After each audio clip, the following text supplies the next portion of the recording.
Jeffrey, good evening, brother.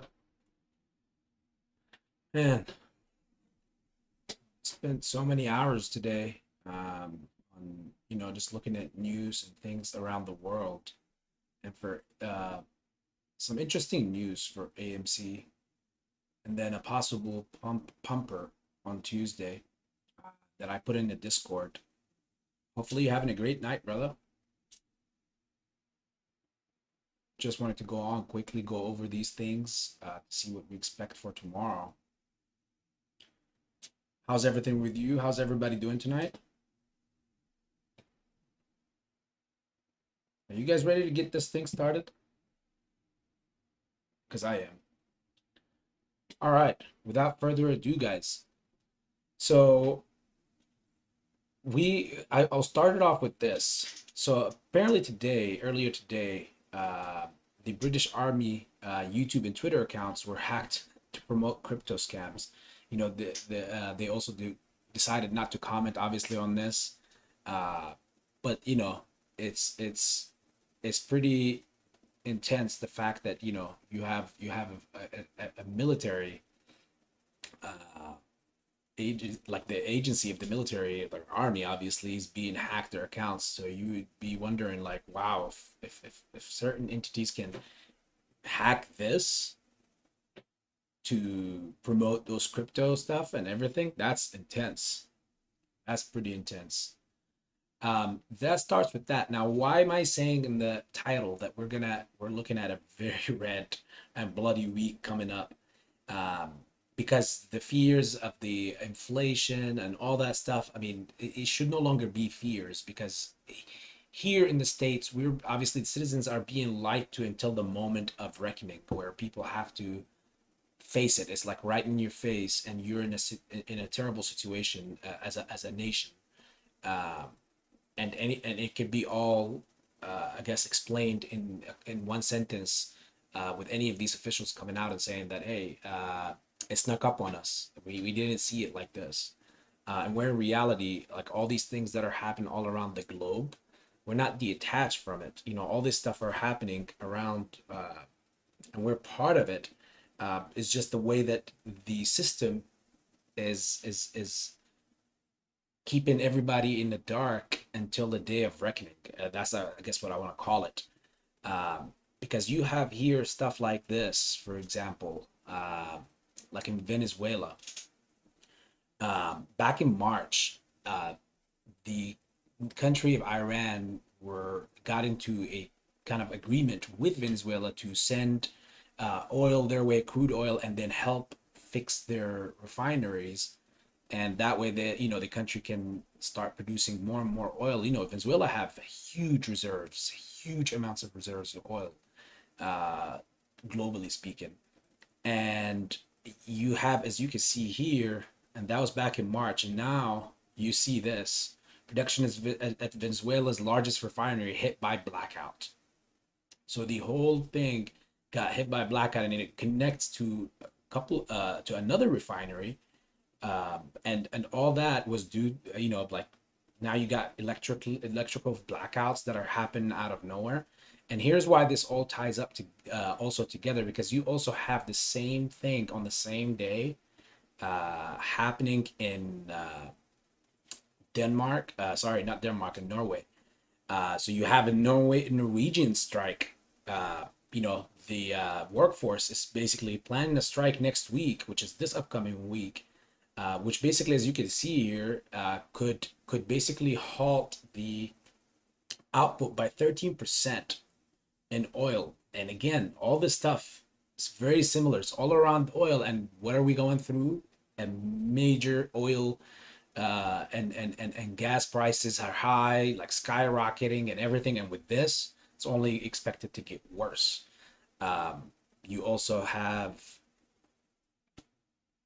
this, which is also in Norway. It has apparently been, the fire has been put down, but apparently a fire happened in Mongstad,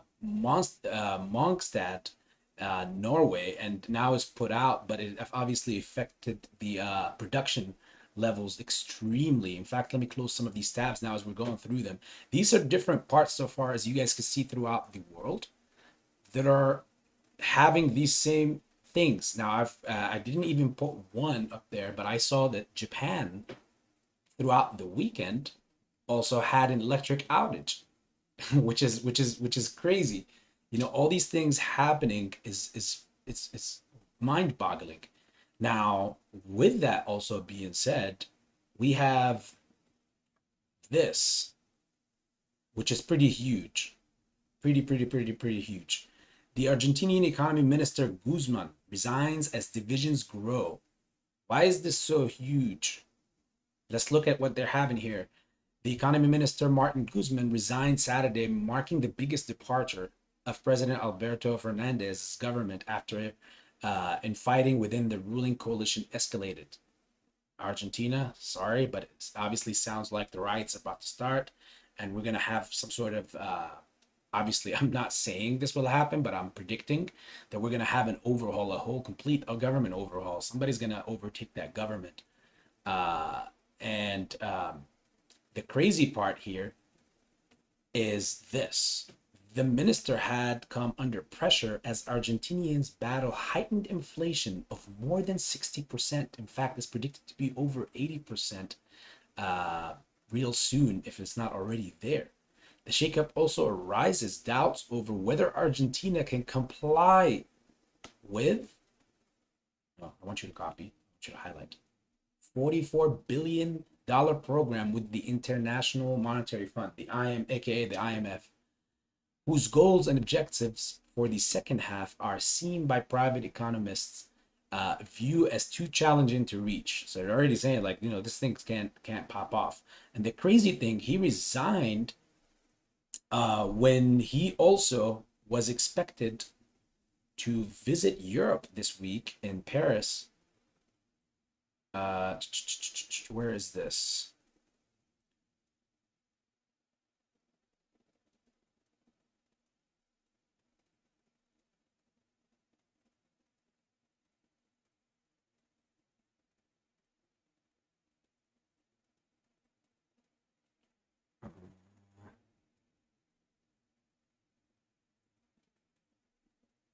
The crazy part is, yes, they're right there. So he was expected to travel to France ahead of July 6th. So basically on this upcoming Wednesday, sorry, meeting to continue negotiations over a $2 billion ode to a group of creditor nations known as the Paris Club.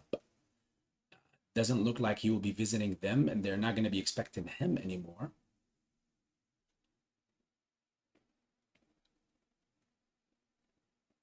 And as you can see, this definitely puts the government in a situation where if it obviously defaults on that, then you're going to have the IMF group basically sending in their people that would, you know, dissect the country left and right to try to see how they could get their money back. In the midst of all that happening, you have heightened level of, since the peso over there is falling like tremendously. I think it's like a 25 cent now, or 20 cents to 20 pesos, or 25 pesos to a dollar. And the crazy part about all that is that now many, like some banks are even making crypto investment very more and more open, and especially more as soon as the minister resigned, he had so many people in Argentina went ahead and started investing in, weirdly, USDT. So basically they're counting on, or they're trying to leverage this crisis with crypto and more like stable coins. Even though back in March also the US have made it very hard for Argentina to go ahead and invest in crypto and all that stuff. Now the crazy part is, while they're all jumping into this, and many of their workforce have been getting paid in crypto, imagine the dumps that happen. So imagine yourself working and you got paid a certain amount that is equivalent to whatever you think is, your work is. and then suddenly that same amount you got paid, it was worth this much this day, and then as crypto keeps dumping, now that same amount that you got that was worth this much is worth this much, to a point where you're basically almost working for free at some point, down the line. So this is very scary stuff because it's going to have an uprising effect within the country. Like, there's no doubt about it. When there's money problems, you always have situations like that going on, overtaking governments and regimes. So that is going to be a very big challenging thing to them. And the crazy thing is that they don't even have any type of, I mean, at the end of the day, right now, the crypto realm is not being regulated. And it's I guess very, very, very bad for the banks there and for them to continue to go through this stuff. Uh, and as you can see here, the Argentines are turning to USDT as a hedge after finance minister. You guys don't want to probably go through all this. This was like too much to read of basically just about almost nothing. We're gonna get to that guy. We hit this. All right, we're covering quick because I don't want to make it a long one. I want to make it a short one. Thanks, Jeffrey. Jam Bams, how are you, my friend? Nice to see you in here. Hopefully, you're having a great holiday. Pokes, how are you, my friend? Now we also have problems that have been going on, but even they're much, much bigger as far as for companies and even institutions that are still stranded out in Russia. They're saying obviously banks and bankers are not are not getting involved in the whole situation because of obviously the banks are saying we're very strict because of the whole sanctions from the West all over on Russia. So they're getting screwed. And if we dive through this to read, we'll have plenty to read in here. Read this whole thing, but we can read it together again.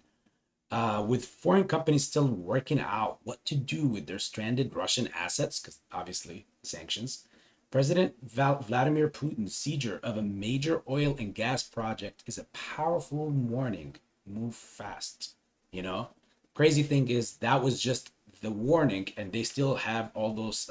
Russia is still having all these threats saying we're gonna do more. Wait for our retaliation to all these sanctions. Companies are grappling with how to exit in ways that limit financial impact, don't put employees at risk, and in some cases, provide an opportunity to return in the future. So basically, think of it like this: if all of this stuff was to be over magically tomorrow,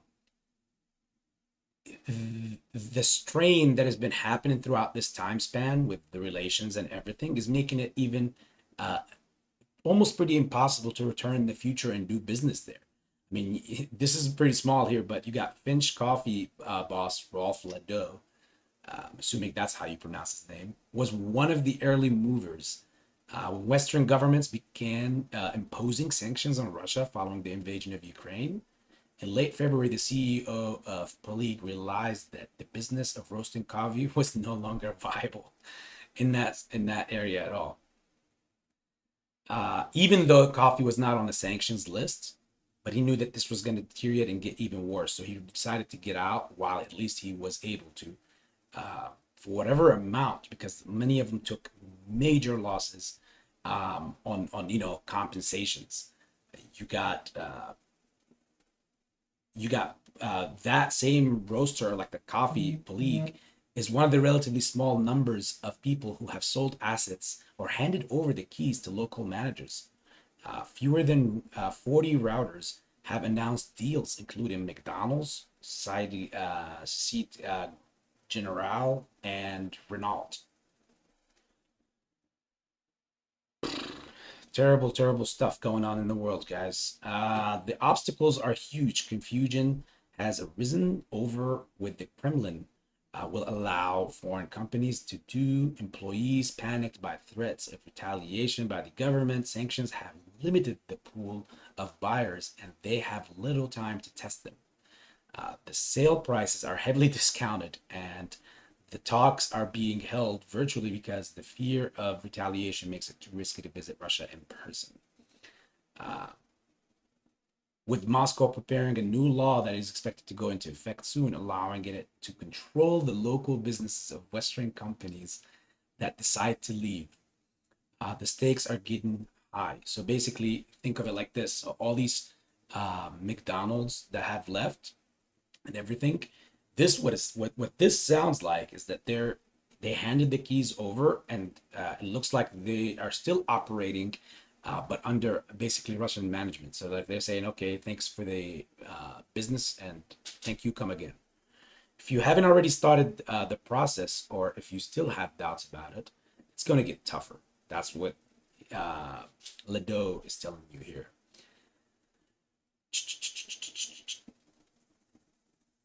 And Russia is saying is not interested in simply taking foreign companies out of the market. So they basically want to hold it hostage because they know that's also another way to inflict damage to the sanctioned nations. You got an example here, as in like Burger King halted corporate support for Russia outlets in March, but the fast food chain's nearly 800 restaurants are still open. Lawyers say part of the problem is the complexity of this joint venture style franchise agreement. They're saying we don't care. UniCredit has settled some properties through swaps, but has had to broaden the search for potential buyers in countries such as India, Turkey, and China. So these countries, like India and China specifically, they're basically saying, you know what? There's a lot of goods that we can benefit our economy, our countries from by taking advantage of this, because they're getting it for super low prices, like laughable prices. Sometimes it's more like symbolic prices. Um,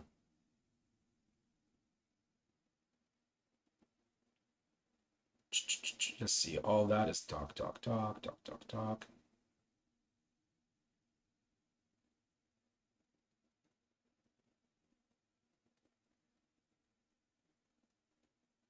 So basically, they're also all in fear of the Russians, saying that soon they will retaliate not only with gas, but in other ways as well, said a senior executive whose company is struggling to get out. So we're getting it like reporting live from the ground. On the same note, one second before I close this tab out. Actually, I forget, let's close it. I'm gonna talk about the FTDs that we have that's supposed to be covered, the T plus 35 date, as you can see here. And what's gonna be interesting this week is that we have on that Friday, which is the 8th, then Monday the 11th, and then Tuesday the 12th. These, and the reason why they're in red is because red color rows means higher FTDs. And those 3 days, I mean, look at the fact that we have them stacked up like this, back to back, a week before the 15th, which obviously the 11th and the 12th is part of that week. And on the 15th, right here, even though we have this FTDs, but the options chain is its highest since I've seen since last June of 2021.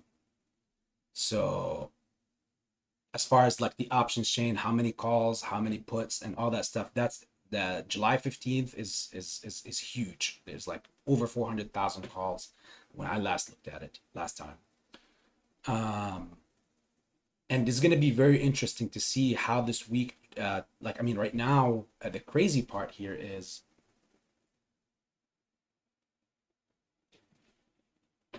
let's see, the crazy part is right now we're sitting at, ooh, sorry.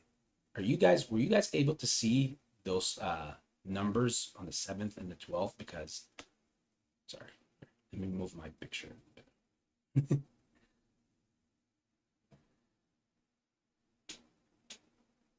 And in the same time, I'm battling one of the cats right now. It's trying to jump on the table, or she trying to photobomb the whole stream. Nobody, not now, not now. All right. So now you guys can see the 8th, the 11th, and the 12th. Friday, Monday, and Tuesday. This upcoming. Right now, as I can see, we have we're at 1353. So on Friday, will we be looking at the price to perhaps because what happens is they would have to go and get those shares on the market, and basically when they were sold back on June 3rd, they were basically they failed to deliver for that 1330 price. That's basically what they were buying it at. If it can't be settled, then they would have to, we know that they don't do this, but they would have to, the market maker would have to give those basically that money for those shares back, or those shares that have to be returned back. Shoot.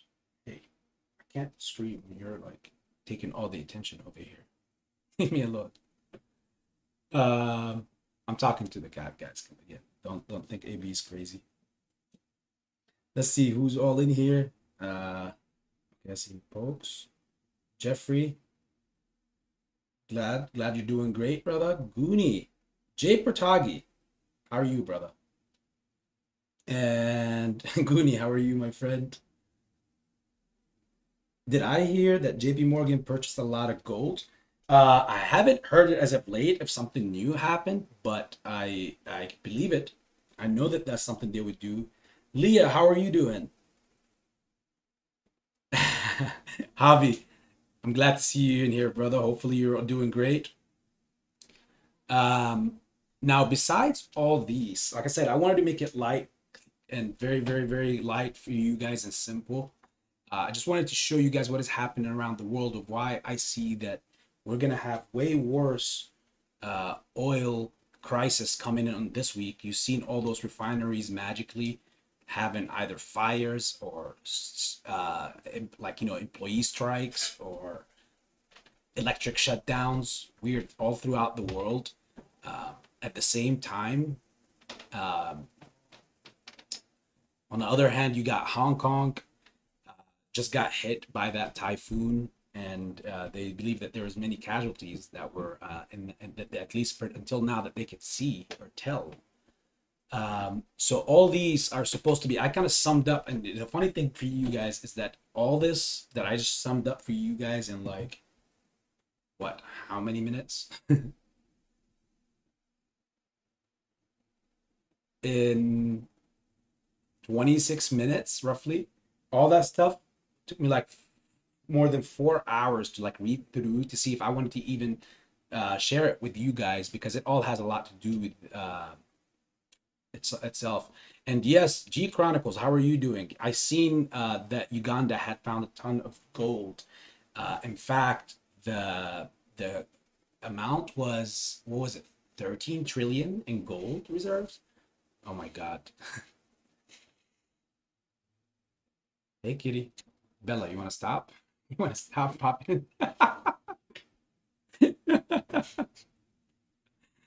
Oh, look at that. She's gonna stop the whole stream. Hey, come here. Okay, gotta put you down. I know you did a lot of work to climb up here. Sorry, guys. She's saying like, leave this all day long. She left me alone. Now I'm streaming. Want to jump all over the stream. What else? Ooh, so I wanted to leave you guys with a small little thing too. This is not 100%, okay? Again, none of this is financial advice, but I feel like there's some news that are saying that HGen, it's a pharmaceutical stock, is a possible pumper for this upcoming week, especially on Tuesday. So I would say keep your eye on it for pre-market. If you're looking for plays, just keep an eye on that. If volume doesn't show or anything, then it's a nothing burger. But I looked at all their financials and everything, and they're very strong. I mean, they're yielding very, very, very good yields. So do your due diligence on it. Just HGEN, and see what it is. They're expected to go ahead, and apparently they got their go ahead, green light, to go ahead and inject the first stem cell patient in Q3, which is this quarter at some point. Now, when, they didn't exactly say exactly when, but I would say based on that news, you might have it as a pumper and dump sometime this week, perhaps on Tuesday. So we'll see. Keep your eye on it. If you feel like your due diligence that you do on it, do some research on it. That's why I don't like to, put too much stuff out on that stock so that people won't say, okay, I don't need to go do a research on it because AB did all that for me and that's it. No, I could tell you at least the news. I could tell you what their earnings, like they look pretty strong, but I want you to go and look at it for yourself. Because again, to me, this is just a pump, and then eventually, obviously, is going to be a dump. And now we're in a trend where pumps and dumps are happening every day on pharmaceutical companies. And I've obviously warned you guys all about those pumps and dumps. The most important thing about a pump and dump is that if whether you are aware of it or not. What I mean by that, if you are, a lot of people fall victims to these plays because they believe that this is a short squeeze play, or this is a play that's going to squeeze. And yes, when you see a stock, one of those pharmaceutical stocks, or one of these penny stocks squeeze 300%, it's still technically kind of like a not really an actual short squeeze. Short squeeze is something completely different. I just will always refer to them as pump and dump, because by the end of that trading week, most of these stocks would have already returned all those gains that it gained throughout the first trading session or whenever it initiated that pump, right? And it's yeah, it's around $1.60 right now. So again, tread lightly, look at it in the pre-market. If it's something that interests you, if you did your due diligence on it from now until Tuesday, you got 2 days, well, one day and like half a night, then that's something interesting for you to look at. Just again, a suggestion that is coming out. It just got my attention, so I thought I would share it with the family.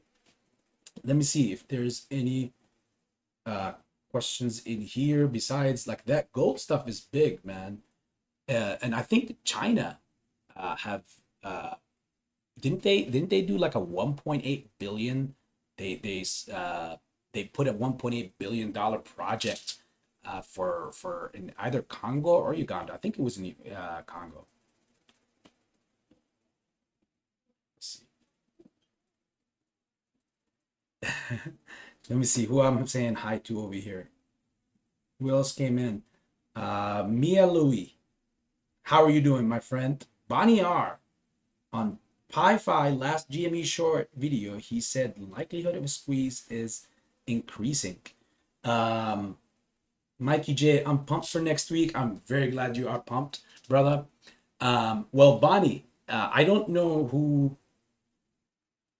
Pi-Fi is in general, honestly. I don't know who that is. But as far as like the likelihood of a squeeze is increasing, here's the thing. When it comes to AMC and GME, they're okay. I see that within the community, there's these two groups, and this is why you seen yesterday's stream. And I've been saying that I want to bridge the gap between the community, in between the community, whether it's GME or AMC, but it's all should be tackled the same. To bridge the gap of info, I understand, we have two types within the community, and that needs to get better, I guess, or we need to diminish the two and make it just one. And what do I mean by that? We have a big percentage, or a considerable amount, I don't want to say big, that either still have their doubts about squeezes. And when I see a comment like this, and I'm not saying that you're saying there's no squeeze, don't think that. No, I'm addressing this comment and I'm addressing it broadly as well. So I'm using it as an example. So thank you for allowing me to do so, Bonnie. There is no likelihood of a squeeze or not. I'm not going to sit here and say, yes, squeeze is imminent.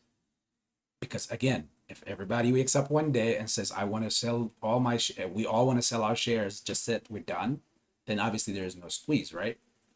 Now, depending on the likability of how much you believe into that, if do I think, if somebody asked me that question, do I think everybody's going to wake up one day and sell all their shares because they give up? Given the track history here, that it's been almost 2 years for many people, and most have been in this for a year, year and a half at least, and they haven't sold, I don't see the likability of that happening. So the odds of that in my head, in my percentages, is less than 1%. And that's, again, that's my percentage. Everybody obviously can make their own assumptions here, but why do I want to bridge that gap? Why it's in our best interest to all see if this is a play that is imminently going to squeeze or not, and all that stuff, because you got to look at all the fundamentals and the finances of the company.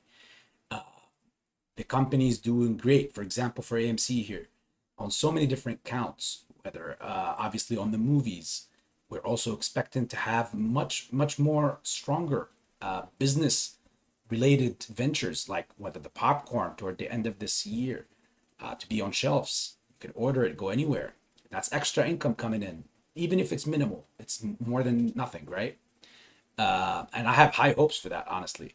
You got people that I saw a tweet earlier today where some guy was apparently I forgot who it was. Some entity was blaming investors, AMC investors, for why movies are super rowdy now. Apparently, any movie and every movie is always filled in AMC, and that's causing a problem for them because it's always lines and there's so many people, and the apes are so stupid to the point where they're watching just any movie and they're all going to watch it in bulk. It's like when I was reading that tweet, I was laughing my ass off, as in like,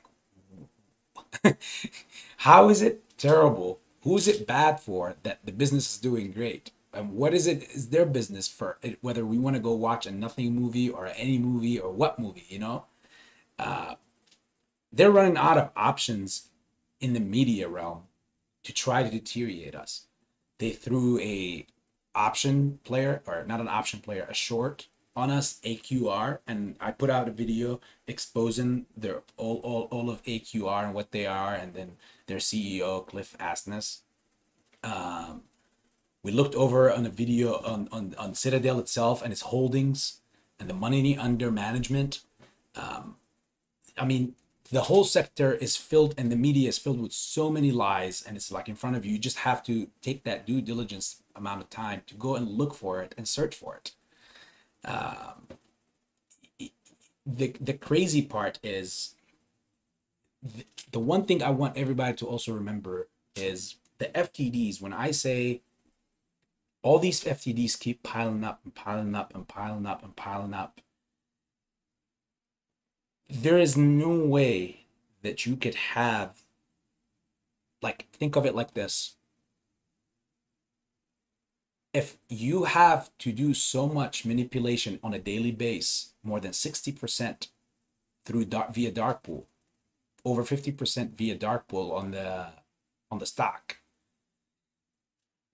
and in the same time on a daily base have failure to delivers being established, because obviously there's no shares to sell, so the entity, the market maker in this case, is selling and is getting money with the brokers. They're getting money, but in the same time they're not delivering, and we're entrusting our brokerages to be the person obviously that stands up for us in this case, where in reality they're in bed with the market maker, and this whole thing works against us obviously.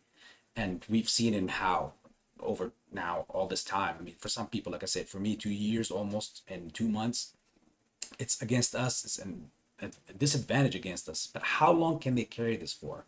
Because all these FTDs on this stock, and whether on GME on this or many other stocks, now seeing the trend of why it's like, the reason why I say that all FTDs will be covered on the day of Judgment Day is because via us selling them back, and then somehow liquidity is going to be provided, I believe, and I'm guessing here, The only way that all these can be covered, because you are holding, we are all most likely holding phantom shares, which are synthetics, because they were never delivered, which in return also further like makes the share, the stock, dilutes the stock, because many people hold shares on paper where in reality they're not existent. Yeah, to you on your phone or on your device of, when you open up your brokerage, you have XYZ amount of shares, but how many, like, but are they real? It doesn't tell you. You can't. And even if you call, they'll say, yeah, you have this many amount of shares. They're all obviously IOUs, FTDs, phantom shares, whichever term you like to hear the most, or stimulates your imagination, you can apply there. They're all the same. So I'm assuming that on the day of the reckoning, they would have to, the money will come to these brokers via bailouts. It's going to come out via bailouts. I can't see any other way for them, because the initial shorts, as far as the shorts, we're assuming here that when they made these contracts to borrow shares from, most likely, most times it's from brokers, my broker, your broker, their broker, her broker, they normally have to have a margin, obviously, account, and then that margin account would have to have, like, they would have to maintain it up above a certain percent, so that way the lender of those shares, if it ever gets to a risky state, which in all this madness, it never got to it, right? This is what leads me to the idea that everything, all that stuff will come out via bailouts. But hear me out. So eventually you're going to have the shorts covering their short, when obviously those short, when the brokers and the entities, that the lenders, call those shares back, and they would have to start buying. People are not selling. Most likely is going to be institutional sides selling. They will have access to those shares to return the shares. But what happens to all the FTDs? Because to me, this is where the real, I feel like personally, this is AB's opinion here, guys, where the real squeeze is there, because the shorts covering will take us, will take us to the moon. But with this magnitude of this squeeze and what we're going through, that the magnitude of all this stuff where we've never seen anything like this before, the real squeeze is in all these FTDs. And how do I think that those will be covered in a way where no one can ever come back and return?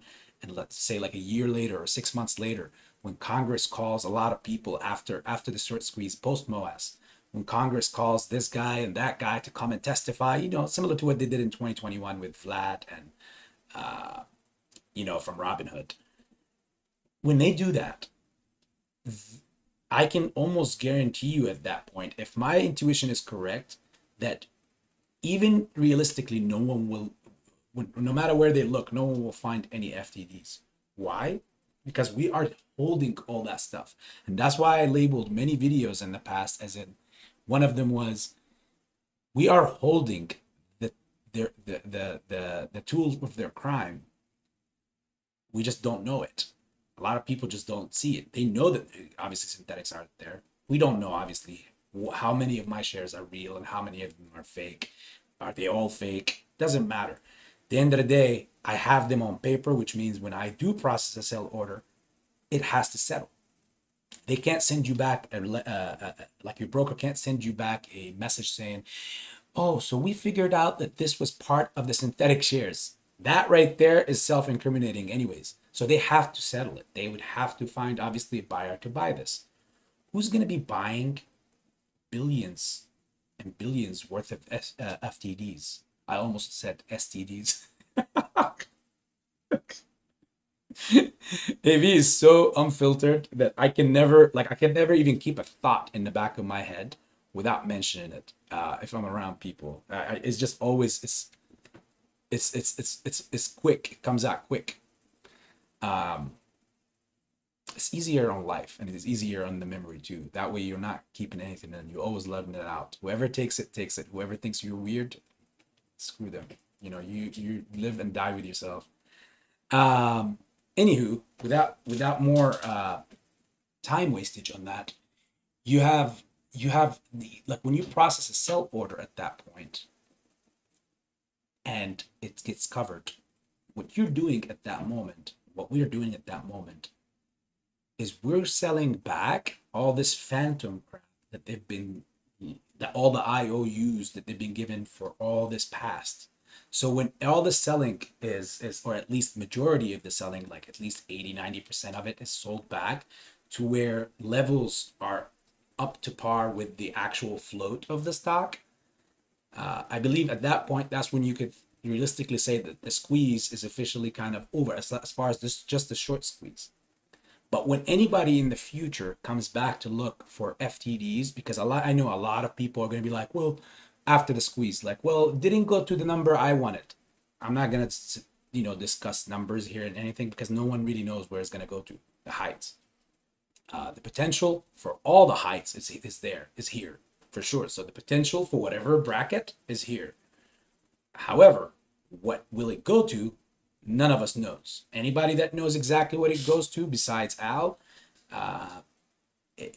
please come forward and tell me, or tell the community, and I'll definitely hear it, and I can respond to that. So show proof besides elementary mathematical ways. Show proof of why do you believe that, or why do you know for a fact at that point that the price will specifically go to that bracket or that number. However, when those numbers keep climbing and people are selling back until we get back to that original float, the 513 plus million, that's why I believe the real squeeze is at. It's in selling all these FTDs, and we're gonna see crazy volume. It's like, it's gonna look to you on your brokerage like, man, a lot of people are still buying in on a daily basis. Like, what, 3-4 days later, and what is this? We're still seeing billions in volume. Where's this coming from? Who's buying this at this price? It's I feel again, there's no concrete evidence on this, but since at least the numbers we know are there, the amounts of failure delivers since back then on a daily base, and then we meet the T+35 date, and nothing really materializes, which means it's just said, I didn't want to say a cuss word, so I'll blank out that part of the I'll stop right there, but you get my point. So eventually all those have to sell back. So when you all are selling, somebody's buying them back to cover those tracks. So in the future, when all the dust is settled, people are gonna come back, entities are gonna come back, they're gonna be looking for FTDs, and they're gonna be looking for wasting their time, because they're not gonna find nothing. Why? Because we all technically are at that point in the squeeze, we're gonna be giving them back all the fake crap that they gave gave us initially, and they would take that stuff and bury it, and it just will never be found, obviously, because realistically at that point there's nothing to be found. Where are they? Go look. Where are they? We don't have them because we sold them back at that point. They don't have them because they already, paired it and buried it. That's it. I sold it. I didn't pay for it. I took the money and I went and I made many investments. I mean, all these billions and trillions of dollars, you're talking about over all this time span, somebody had pocketed that money, or some entities have pocketed all that money. You think it was just sitting? No. They were put to use. They were working. I mean, they used this as a creditor without our permission. In a way, it's so insidious. That's the way I see it, is they use this as a creditor to lend them all our hard-earned money into this, and they know that we're buying and holding. We got the mindset, so they were like, well, no, none of these guys are going to come looking for this until the squeeze comes. So in all this time frame, they could take all that money and reinvest it in so many different things. Now, the biggest issue on their side also is all these investments that they've been making have been, let's say, for example, they were taking that money and then they had it invested into that Evergrande crap or in any Russian assets or companies in Russia. Any of this stuff, if all that was taken, if the capital basically for them, if they looked at us as a capital and they took all that capital and went to reinvest, if they weren't successful in those investments, now it leads us to a point where you definitely have like to cover these, because these have to be settled when we start selling. To us, we don't care who's buying it. At the end of the day, we just want our money, right? There's no way but for a government bailout to happen of a magnitude that the world have never seen before. We see inflation in places like Argentina is at 60+%. Sri Lanka still doesn't have access to gasoline, and they're barely able to have gasoline in throughout the country. I'm not gonna sit here and tell you, oh, chicken at $5,000 or whatever, like all that kind of stuff, but be expecting the craziness to even get worse. That's the title of this video, is that we have a bloody week ahead, and it's through all this information that you see that I've shared with you in the beginning of the stream, go all around, especially in the energy sector. You got some companies like in Japan. There's this, the second largest cell phone company was out. People couldn't even make calls or receive calls for like 2-3 days. It just, I guess, came back on now. Is it an outage, or like they said it was, or is it them trying to save money? They don't have enough money to keep paying for all those electric costs to keep those towers running and all those service running. I'm inclined for the more toward the second one than the first one. Let me see who I'm gonna say hi to in here real quick. Mr. Panulo, how are you, my friend? Nice to see you in here tonight, brother.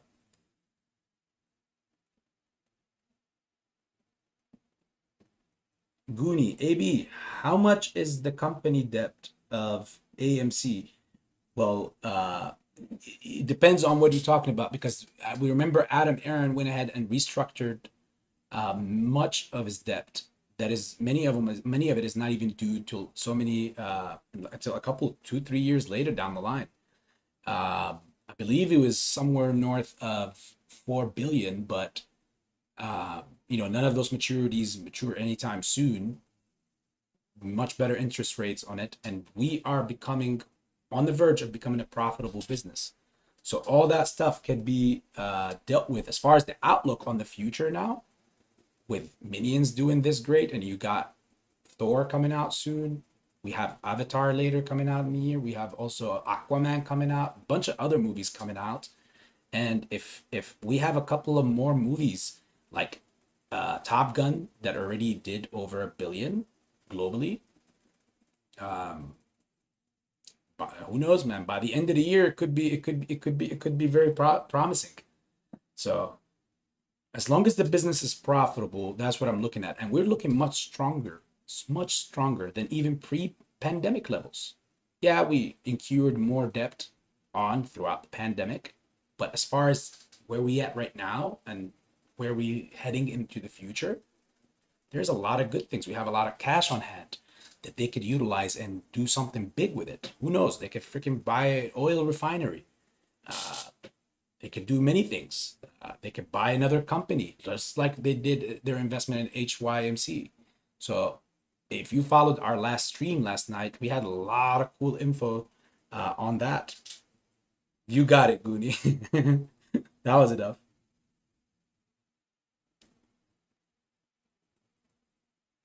So Bonnie says Pi has 19K subs. Okay, good for him or her. He does YouTube. Oh, say so him. He does YouTube every day on GME. He's very knowledgeable on how the market works. Yeah, I mean, good for him. Again, I don't know the guy. I don't really like. Okay, here's the thing. I don't know. I guess this should be a good thing for you guys.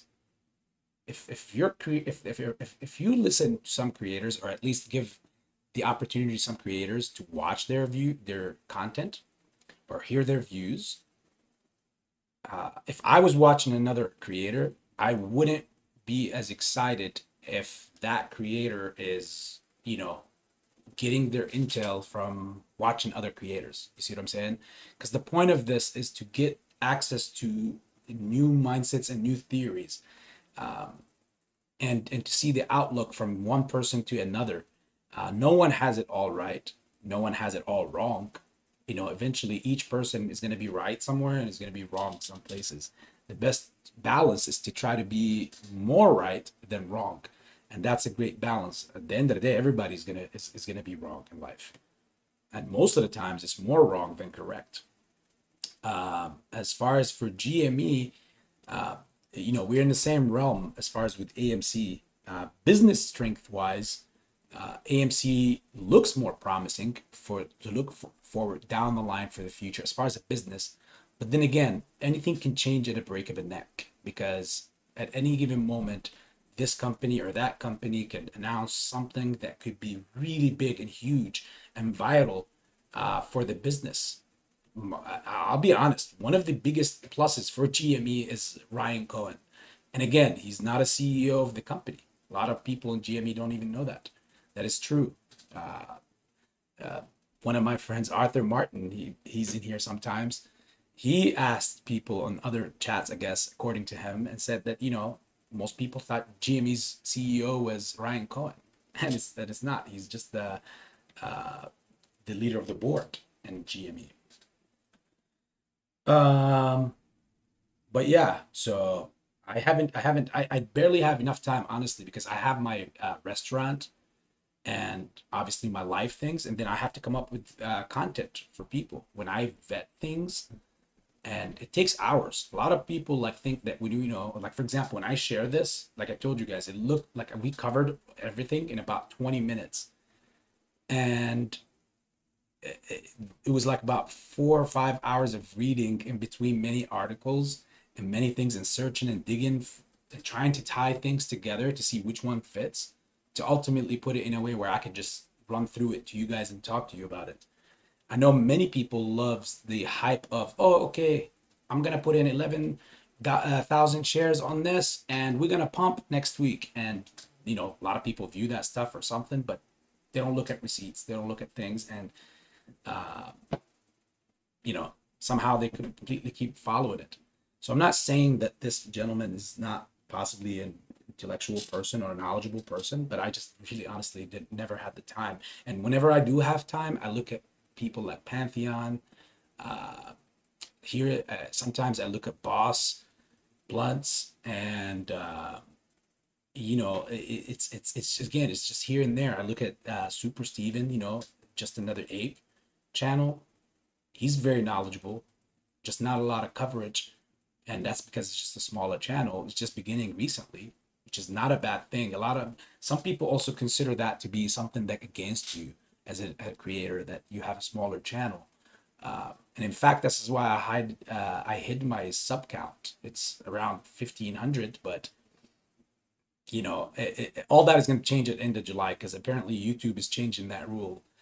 In the end of July, no, all the channels would have to show their true sub count. Anyways, not that all this is relevant within this topic that we're talking about. So uh, let's see what we have here.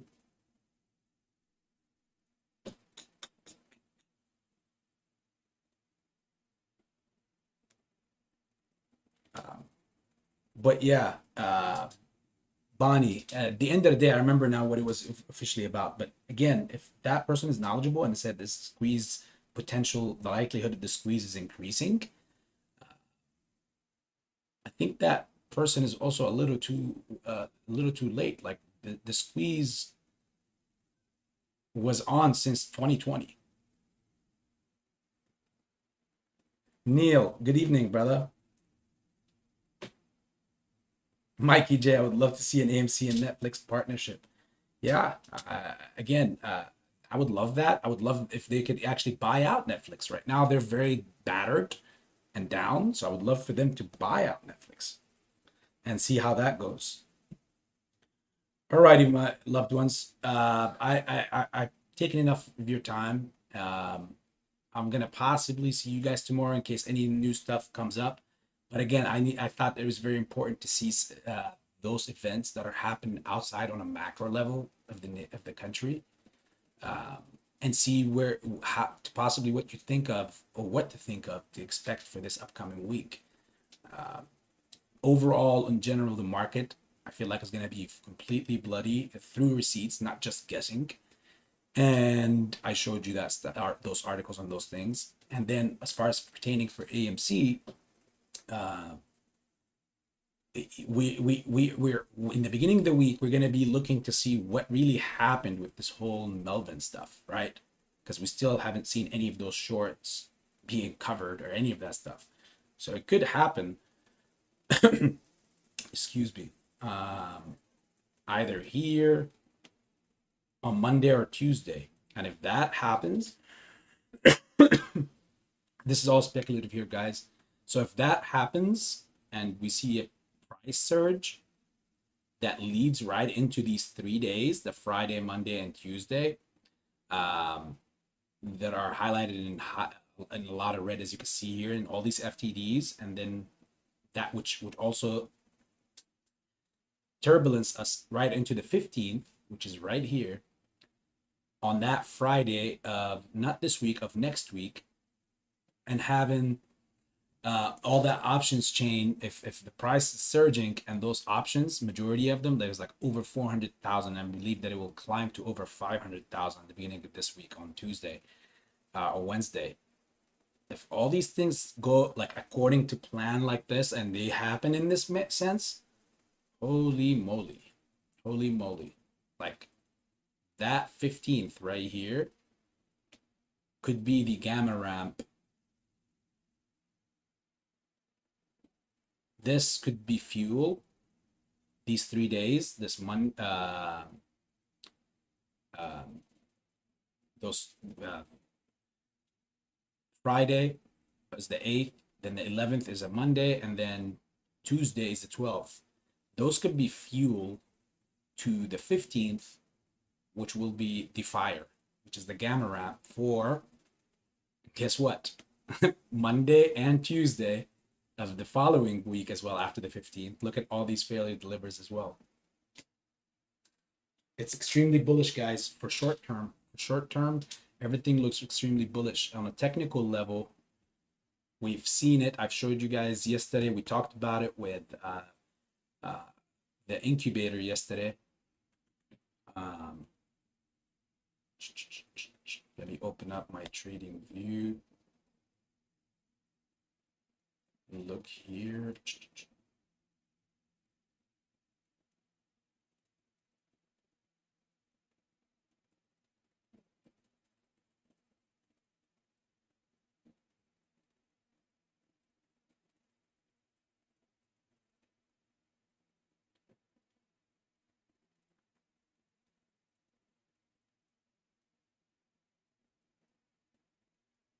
See, it looks like we.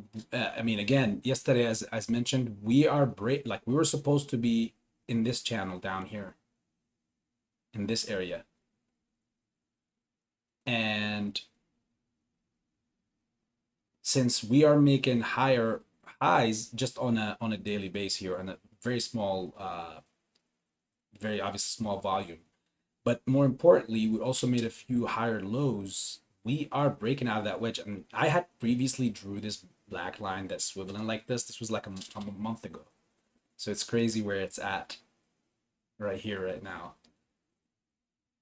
We're right there.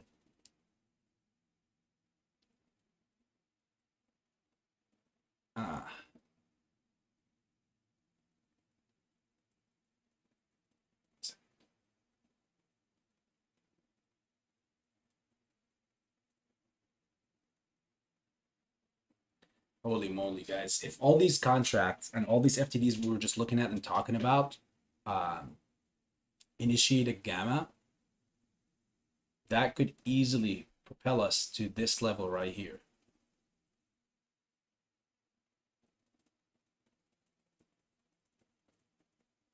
Right there.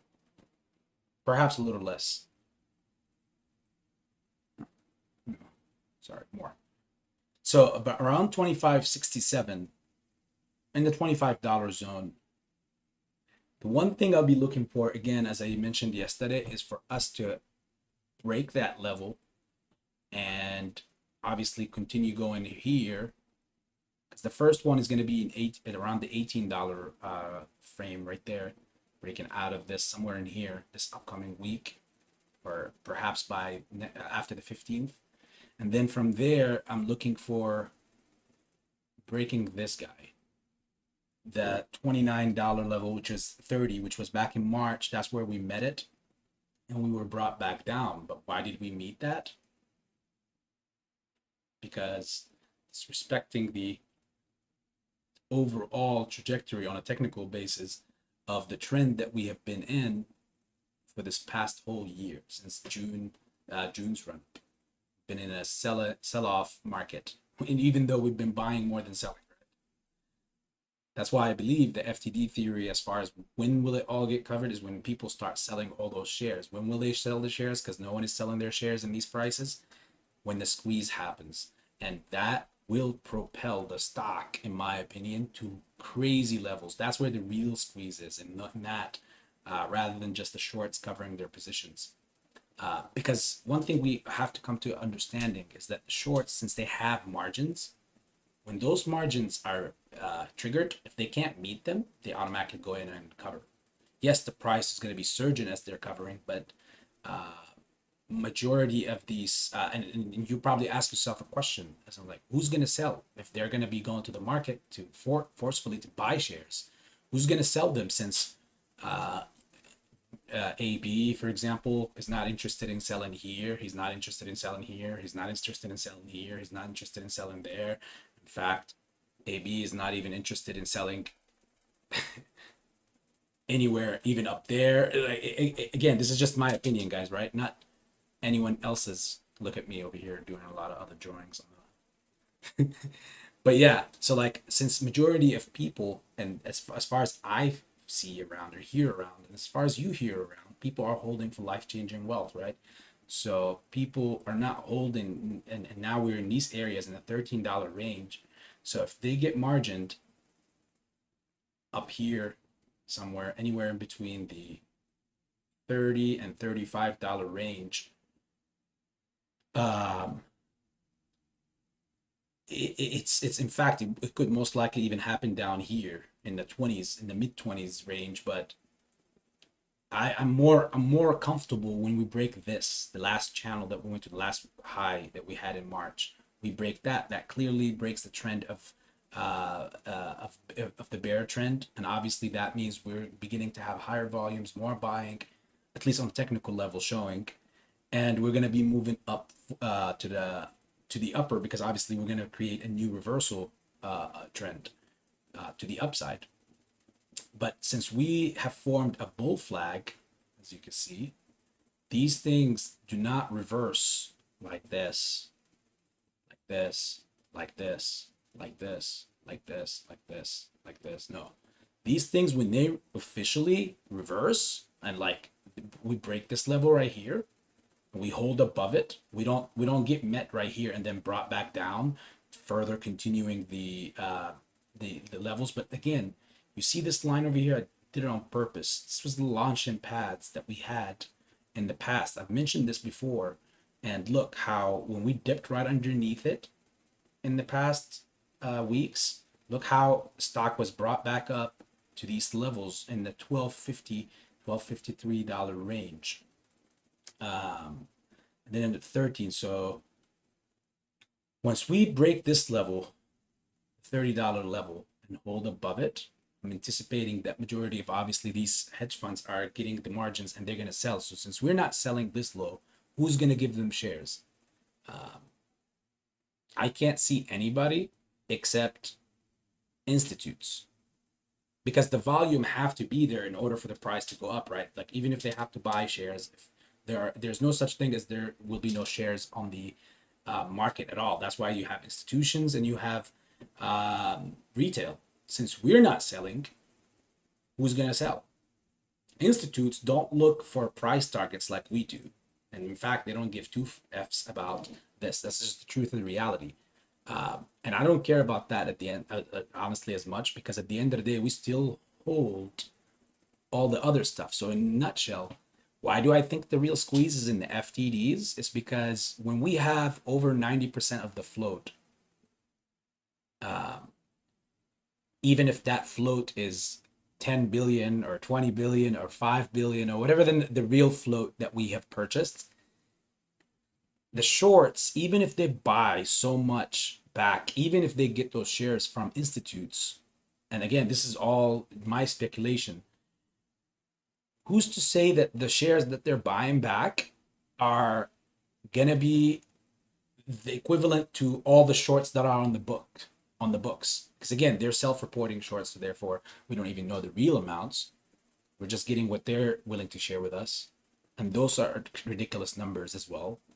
So even the idea of not having, like, the idea of this thing not squeezing is laughable to me, honestly. Like, it's all these things that we're looking at. It makes it extremely hard for me or any individual who's looking at this in the way that I'm looking at this to say that, yeah, this thing can't squeeze. There's doubts. I don't know. No, like, this thing is all there. It's just about when the time for the other side to start buying. Who's gonna give the money? I can't see anything that can pay for this besides government bailouts. It's ludicrous, because even if they buy back and institutes sell, who's to say that all that will cover all the shorts? If we're holding and we're not willing to sell when they get margined in these areas, even if all the institutes, hypothetically speaking, sold anything all underneath 74, or 77, the all-time high, if all institutes, hypothetically speaking, sold within that realm, anywhere between 13 and 70, who's to say that that fee, like, that fulfills all the shorting that was done on the stock? In fact, that sounds impossible to me, because we control, according to them, more than 90% of the float. Conservatively, we'll say 90%. We don't want to say more. We'll say conservatively 90%. That's what they've reported. The CEO have mentioned as well. So a lot of things, like, these things can't be lied about, right? So if we control 90% of the real float that the CEO has access to see, because they don't have access to see the naked shorts or the synthetics, clearly, because that's a crime, then what percentage of all fake shares do we own? Well, since we own at least 90% of the real float, I would like to think that it's a very similar percentage also in the synthetic world, in the virtual realm. So all these things have to be covered. So everything is just going to be a mixed blunder, in my opinion. And it's all going to act as, like, fuel to the rocket ship that will propel everyone to, or propel us in this case, not just to the moon, but out of the freaking orbit, like out of the galaxy in general. I can't see it. Again, the only thing that can destroy all of this is if everybody wakes up one day and says, I'm done. Everybody, not one or two, or a considerable amount. Everybody gets up and say, I want to get rid of this. I'm done with this. So I don't see the likability of that happening. So hopefully all this stuff kind of made sense to you guys. But again, once we break out of a bull flag formation, these things normally do this kind of reverse. And we've seen the FTDs and where they are and what we have on the 15th of July. Let me finalize this chat, guys, with some love to my family in here. Okay. Who else do I have to say hi to? And bye to also.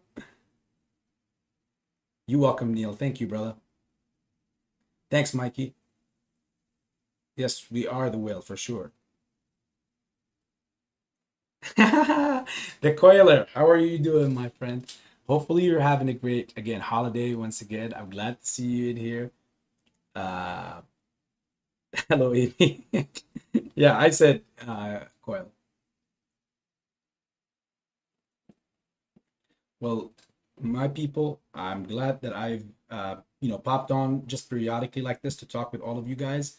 I'm gonna go ahead and get off. I'm extremely exhausted from the weekend and been staying up so long. I haven't been getting my rest, so I might get a slower, like I might get a shorter night tonight, and basically sleep right after this probably to make up on the sleep so that I can be ready for tomorrow's pre-market. Well, not tomorrow, but like Monday's pre-market, for Tuesday's pre-market.